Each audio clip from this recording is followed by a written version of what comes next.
News 7 Tamil, பொறுப்பும் பொது நலமும்.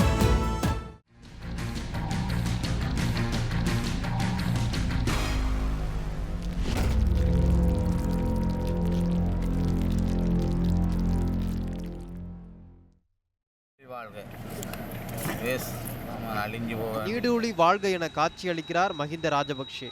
இந்த படம் வைக்கப்பட்டுள்ள யாழ்ப்பாணத்தில் தான் இலங்கை என்ற ஒரு தீவில் 2 நாடுகள் என்ற கோரிக்கை எழுந்தது. 70களில் எழுந்த ஆயுத போராட்டம் 2002இல் வன்னி விடுதலை புலிகளின் அதிகாரப்பூர்வமான அரசாங்கத்தின் கீழ் வரும் நிலைக்கு சென்றது. அதாவது டிஃபேக்டோ ஸ்டேட் எனப்படும் நிழல் அரசாங்கமும் அங்கு நடைபெற்றது. அப்போது ஏப்ரல் 2002இன் பொழுது கிளிநொச்சியில் விடுதலை புலிகளின் தலைவர் பிரபாகரன் முதல் சர்வதேச பத்திரிகையாளர் சந்திப்பில் கலந்து கொண்டார். அதில் தங்கள் ஆயுத ஏந்தலின் தேவையை குறிப்பிட்டவாறு பேசுகிறார். இனவாத மந்திரங்கள் மீது கட்டவிழ்த்து விடப்பட்டதால் தான் நாங்கள் இந்த ஆயுதம் ஏந்த வேண்டிய நிலைக்கு தள்ளப்பட்டோம். It is because these non-violent peaceful agitations were crushed by military means, by repression, that we were forced to take up arms to defend ourselves. எனவே நாங்கள் ஒரு நிர்பந்தத்தால் தான் ஆயுதம் ஏந்த தள்ளப்பட்டோமே வெளியே நாங்கள் சந்தர்ப்பங்கள் வரும்பொழுதெல்லாம் சமாதானத்துக்கான வழிமுறைகளிலும் எங்களுடைய தீர்வை பெற முயற்சிப்பது பின்னிக்கவில்லை. ஆனால் 2002க்கு பிறகு அடுத்த 4 ஆண்டுகளில் மீண்டும் போர் சூழல் உருவாக பின்னர் 2009ஆம் ஆண்டு மே 18ஆம் தேதி வன்னியில் விடுதலை புலிகள் முற்று முழுதுமாக அழிக்கப்பட்டு விட்டதாக இலங்கை அரசு அறிவித்தது. அந்த இறுதிக்கட்ட போரில் மட்டும் வன்னியில் 40,000க்கும் மேற்பட்ட பொதுமக்கள் கொல்லப்பட்டனர் என்கிறது ஐநாவின் அறிக்கை. இந்த நாளை இலங்கை அரசு வெற்றி தினமாக கொண்டாடுகிறது.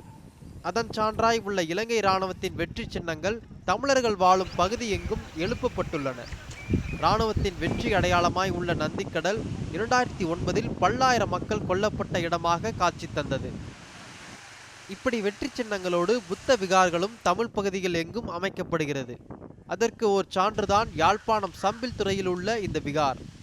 ஜூன் 2009 போர் முடிவுக்கு பிறகு இது ராஜபக்ஷே மனைவி சிராந்தி ராஜபக்ஷேவால் திறந்து வைக்கப்பட்டது. போரில் நிகழ்ந்த படுகொலைகளை விசாரிக்க ஐநா அறிவித்த விசாரணையை இன்று வரை இலங்கை அரசாங்கம் ஏற்க மறுக்கிறது. நாட்டினுள் ஐநா சம்பந்தப்பட்ட யாரையும் விசாரிக்க விடமாட்டோம் என்கிறது இலங்கை அரசு. நவம்பர் 2013இல் காமன்வெல்த் மாநாட்டில் பேசிய இலங்கை அதிபர் ராஜபக்ஷே இலங்கையின் சூழல் மாறியுள்ளதாக கூறுகிறார். We in Sri Lanka are stepping into a new era of peace, stability, and renewed economic opportunities that have been long denied to my people due to the menace of terrorism that existed for nearly 3 decades. In ending terrorism in 2009, we asserted the greatest human right, the right to life. இருள் சூழ்ந்த இந்த ஓமந்தை சோதனை சாவடியிலிருந்துதான் தமிழர்கள் வாழும் பெரும்பான்மை பகுதி தொடங்குகிறது. இராணுவ அனுமதிக்கு பிறகு உள்ளே செல்வதற்கான வழி திறக்கப்படும்.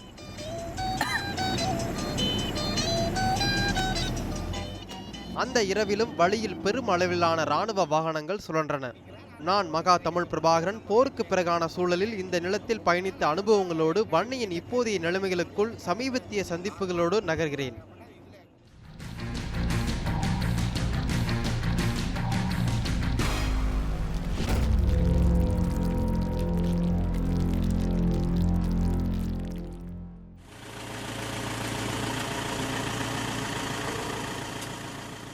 தமிழர்கள் தங்கள் நிலங்களுக்கு செல்வதற்கான உரிமை இப்படிதான் இலங்கை இராணுவத்தினரால் தடுக்கப்படுகிறது. வலிகாமத்தில் உள்ள இந்த நிலம் இப்போது இராணுவத்தின் உயர் பாதுகாப்பு வலயம். இப்படி தன் நிலத்தை இழந்த ஓர் தமிழ் விவசாயி அவரின் நிலையை கூறுகிறார்.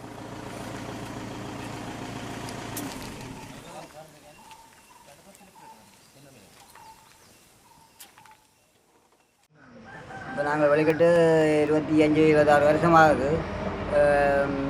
நாங்கள் அங்கே தோட்டங்கள் செய்து நாங்கள் இப்போ எங்களோட தோட்டங்கள் எல்லாம் இராணுவம் செய்து கொண்டு இருக்குது.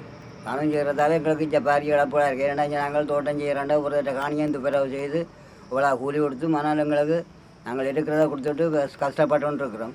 அது எங்களை ஆணிகளை விட்டு தந்து எங்களை தோட்டம் செய்ய விட்டால் மிகவும் உதவியாகவும் நன்மையாகவும் இருக்கும் என்று நாங்கள் கருதுகிறோம் என்ன உண்மையாக தான் எங்களை ஆணிகளுக்கு விட வேணும். இப்போ என்ன தொழில் செய்யுது? இப்படியான இராணுவ நில அபகரிப்பு இலங்கை அரசாங்கத்தால் அமைக்கப்பட்ட கற்றுக்கொண்ட பாடங்கள் மற்றும் நல்லிணக்க ஆணைக்குழுவின் அறிக்கை வழியையும் உறுதி செய்யப்பட்டுள்ளது. இந்த LLRC அறிக்கை 6.11 படி இலங்கையின் வடக்கு மற்றும் கிழக்கில் நடக்கும் பெருமளவு நில இழப்புகள் இராணுவத்தின் உயர் பாதுகாப்பு வளையங்களாலேயே நிகழ்கிறது என சொல்லப்பட்டுள்ளது. ஆனால் இதிலிருந்து மாறுபட்ட தன்மையில் தன் கருத்தை அந்த அறிக்கையின் மீதான நிகழ்வில் வெளியிடுகிறார் இலங்கை வெளியுறவுத்துறை அமைச்சர் GL Peiris. The high security zones, there's only one in the country, in the Palali area. But there again, the area covered by the high security zone is shrinking, it is being reduced. போருக்கு பிறகான வன்னியின் சூழல் மிகவும் கொடியது.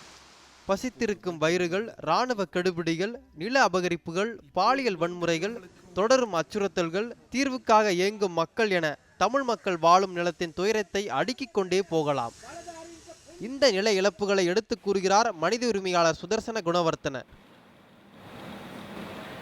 We see that the military is encroaching into the civilian livelihood defense. For example, இராணுவம் மக்கள் நிலங்களை அத்துமீறி ஆக்கிரமித்துள்ளது. அந்த நிலங்களில் விவசாயம் செய்கின்றார்கள், கடலில் மீன் பிடிக்கின்றார்கள், குறைந்த விலைக்கு மார்க்கெட்டுக்கு கொண்டு வருகின்றார்கள். அப்பொழுது மக்கள் எதுவுமற்ற நிலையில் இருக்கிறார்கள். இப்போது பெருமளவில் சுற்றுலாத்துறையிலும் இராணுவம் உள்ளது. Actually, in difficult position to compete with that products. Then they are coming into the tourism industry. இவர் குறிப்பிட்டது போலான இராணுவத்தின் சுற்றுலா ஊக்குவிப்புகள் தான் இந்த போர் அருங்காட்சியகம் போன்றவை. வார விடுமுறைகளில் தென்னிலங்கையைச் சேர்ந்த சிங்கள மக்கள் இந்த அழிவுகளின் சுவடுகளை காண குவிகின்றனர். இவர்களுக்கு அப்பாவி மக்களை படுகொலை செய்யப்பட்டது கூட வீர கதைகளாக சொல்லப்படுகிறது. இலங்கை இராணுவத்தின் போர் வெற்றி எங்களுக்கு எந்தவித நன்மையையும் எந்தவித தீர்வையும் தரவில்லை என்கிறார் ஓர் தமிழ் பெண். நாங்கள் வரம்பரே எங்களோட இடம் விவசாயம்தான். இப்போ என்னென்னு கேட்டால் நாங்கள் 26 வருஷமாக எங்கள் இடத்த விட்டுட்டு இப்போ இடம் இந்தியாவில் வந்து இருக்கணும். எங்களுக்கு இந்தியாவில் வந்து எந்த ஒரு வருமானம் கிடையாது. இந்த இன்னொரு நிறுவனங்களோ இல்லாட்டா வேறு ஏதாவது இதோட எங்களுக்கு எந்த ஒரு இது வரைக்கும் இந்த 26 வருஷமாக எங்களுக்கு எதுவுமே யாராலும் எந்த இதுவும் எங்களுக்கு வழங்கப்பட இல்லை. இப்போ நாங்கள் இவ்வளோ வருஷத்துக்கு மத்தியெல்லாம் இருக்கிறோம். என்ன இப்போ நாங்கள் கேட்குறோம் வேண்டாம், திருப்பி எங்கள்ட சொந்தமான இடங்கள் வீடுகள் எங்கள்ட வீடு வாசல் எங்கள்ட இடங்களுக்கு எங்களை விட வேணும். அங்கே போனால் தான் நாங்கள் திரும்ப விவசாயம் செய்யலாம், இல்லாட்டால் எங்களோட ஒரு வாழ்வாதாரத்தை நாங்கள் மேம்படுத்தி கொள்ளலாம். என்ன இப்போ எங்கள்ட இடத்துல இருந்தது எங்களோட மக்கள் எல்லாரும் ஒரு இந்த யாழ்ப்பாணத்தில் மட்டும் ஒரு 14 முகாமில் இருக்கிறோம். ஆனால் இராணுவம் தங்கள் வசமுள்ள நிலத்தை கொஞ்சம் கொஞ்சமாக மக்களுக்கு திருப்பி தந்து வருவதாக கூறுகிறது. அப்படி 63 வீடுகளை திருப்பி கொடுக்கும் நிகழ்வுதான் இது. දීර්ඝ කාලයකට පෙර මෙම ප්‍රදේශයේ තිබූ 63 houses today handed over by security. இன்றைய நிலையில் இராணுவம் சொற்பமான நிலத்தை தான் திருப்பி தருவதாகவும் அதைவிட அதிகமான நிலங்களை தமிழ் மக்களிடமிருந்து நிரந்தரமாக அபகரிக்கும் வேளையில் இலங்கை இராணுவம் ஈடுபடுவதாக கூறுகிறார் வடமாகாண சபை உறுப்பினரும் போரின் இறுதியில் காணாமல் போன தனது கணவரை கண்டுபிடித்து தருமாறு இன்றும் இலங்கை அரசிடம் கேட்டு வரும் அனந்தி சசிதரன்.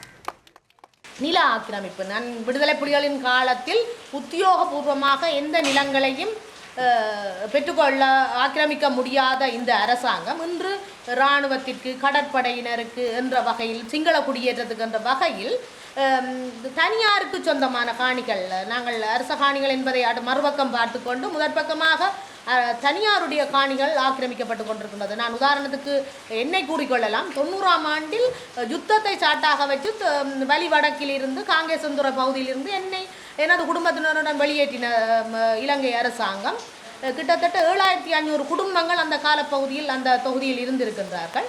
அவ்வளவு குடும்பங்களுமே இன்று வரை மீள குடியேற்றப்படவில்லை.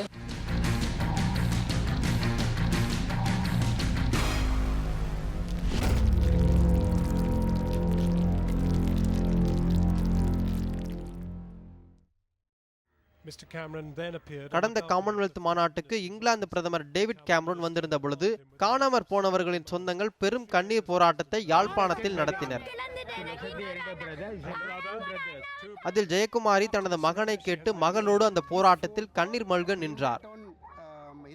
பின் 2014 மார்ச் மாதத்தில் ஐநாவின் மனிதுரிமை கூட்டத்தொடர் நடந்து கொண்டிருக்கும் பொழுதே விடுதலை புலிகளை உருவாக்க முயற்சித்தவர்களுக்கு ஜெயக்குமாரி அடைக்கலம் கொடுத்தார் என்ற பெயரோடு மகளுடன் கைது செய்யப்பட்டு இன்றளவும் சிறையில் அடைக்கப்பட்டுள்ளார். போருக்கு பிந்தையான நிலை பெண்களுக்கு மிக கொடியதாக உள்ளதை இது காட்டுகிறது.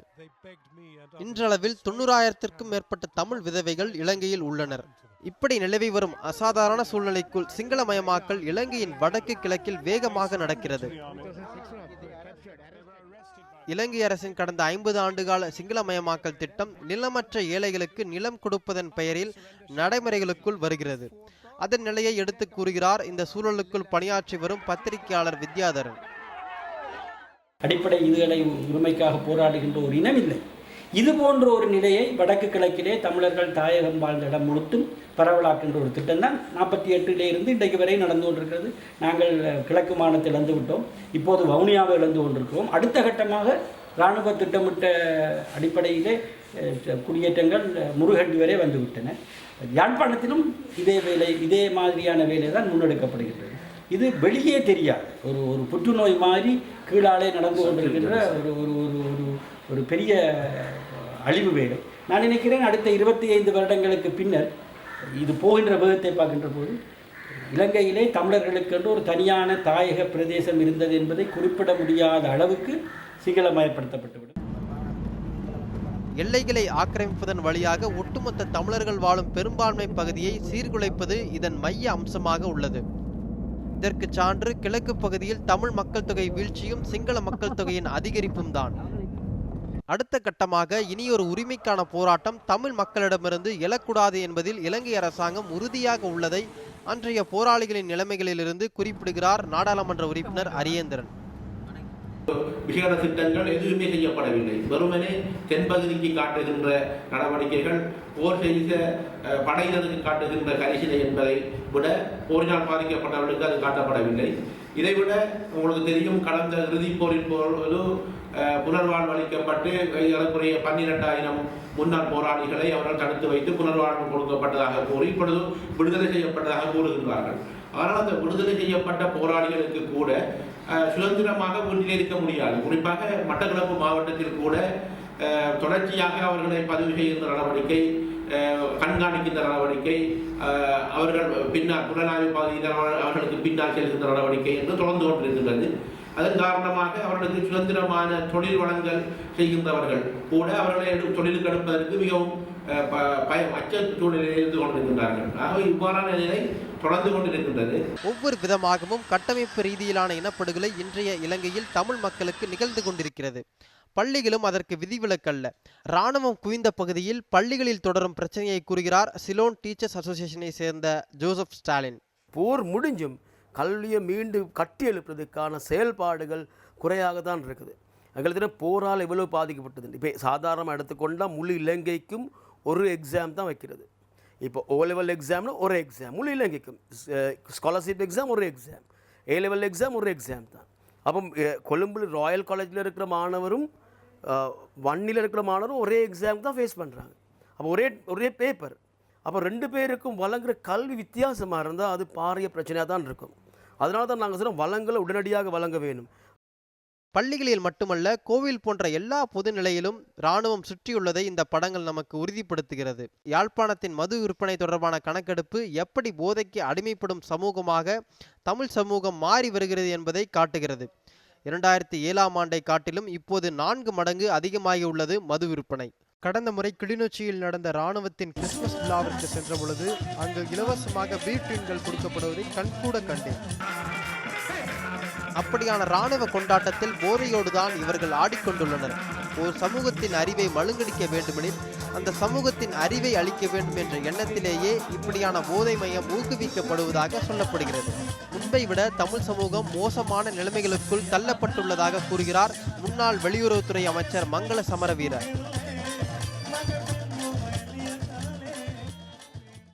Unfortunately, as I mentioned earlier, The end of the war and the defeat of the LTT gave this government an opportunity to win the hearts and minds of the Tamil. இந்த போரின் முடிவும் புலிகளின் தோல்வியும் தமிழ் மக்களின் வாழ்வை அரசாங்கத்திடம் கொடுத்துள்ளது.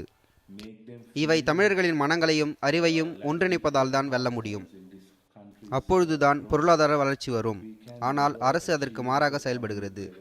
தமிழ் மக்கள் இப்பொழுது முன்பை விட மோசமான நிலையில் உள்ளனர். The government went, I would say, on an orgy of triumphalism, and the Tamil people, unfortunately, are even worse off than before.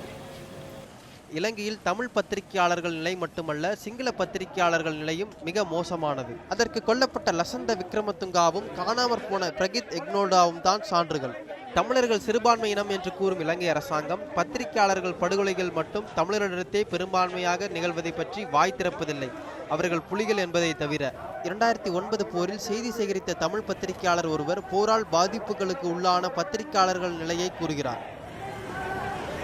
தற்போதைய நிலவரம் என்று பார்க்கின்ற போது உண்மையில் இலங்கையை பொறுத்த மட்டிலே ஊடக சுதந்திரம் என்பது மிக நெருக்கடியாக அல்லது மிக ஒரு கேள்விக்குரியதாகவே இருக்கின்றது. காரணம் என்று சொன்னால் ஊடகர்கள் அல்லது ஊடகத்துறை சார்ந்தவர்கள் தங்களை சுற்றி ஒரு வட்டத்தை போட்டுக்கொள்கிறார்கள். அது எவ்வாறுன்னு சொன்னால், இந்த வட்டத்தை கடந்து போனால் எங்களுக்கு எதுவும் நடக்கலாம், ஆகவே நாங்கள் இந்த ஒரு வரையறைக்குள் தான் இயங்க வேண்டும் என்கின்ற ஒரு வட்டத்துக்குள் அவர்கள் செயல்படுகின்ற தன்மை தான் காணப்படுகின்றது. உண்மையில் வன்னியிலிருந்து வந்த வன்னியில் உண்மையாக பணியாற்றிய வன்னியில் அர்ப்பணிப்போடு செயலாற்றிய ஊடகர்கள் பலர் ஊடகப் பணியிலிருந்து முற்றாக ஒதுங்கி இருக்கின்றார்கள். அவர்கள் வெளியிலே சென்று பல ஊடகங்களில் பணியாற்றுவதற்கான சந்தர்ப்பங்கள் கிடைத்தாலும் கூட மாற்றுக் கொள்கைகளோடு இயங்க வேண்டும் அல்லது உயிர் அச்சுறுத்தலை சந்திக்க வேண்டும் என்கின்ற 2 காரணங்களால் அவர்கள் ஒதுங்கி தமக்கு சம்பந்தமில்லாத அல்லது தமக்கு அனுபவம் இல்லாத வேறு துறைகளில் தங்களை அர்ப்பணித்து கஷ்டப்பட்டு மீளவும் தங்களுடைய வாழ்க்கையை முன்னெடுப்பதற்கு பூச்சியத்திலிருந்து முயற்சிக்க வேண்டிய ஒரு அவல நிலை தான் காணப்படுகின்றது.